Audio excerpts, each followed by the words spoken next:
नवी मुंबईत आज छत्रपती शिवाजी महाराजांच्या पुतळ्याचे भव्य उद्घाटन पार पडले। महानगरपालिकेकडून उपमुख्यमंत्री एकनाथ शिंदे, वनमंत्री गणेश नाईक आणि स्थानीय आमदार मंदाताई म्हात्रे यांना औपचारिक निमंत्रण देण्यात आलेले होते।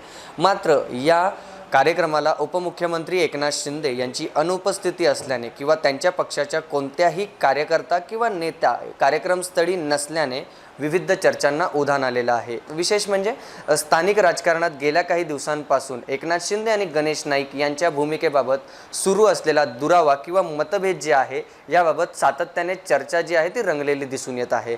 आणि आजच्या या कार्यक्रमाच्या गैरहजेरीमुळे हा प्रश्न पुन्हा एकदा समोर आलेला आहे। हा ताणतणाव येत्या निवडणुकीमध्ये मोठ्या स्वरूपामध्ये दिसून येणार आहे का, असा कुठेतरी प्रश्न जो आहे तो उपस्थित होत आहे। हे राजकीय समीकरण बदलण्याचे संकेत आहे की केवळ एक योगायोग याबाबत अद्याप कुठलेही वक्तव्य जे आहे ते समोर आलेलं नाही आहे। पण नवी मुंबईतील राजकारणात पुढील काही दिवसांमध्ये ही चर्चा सर्वाधिक जोर राहणार आहे हे निश्चितच आहे।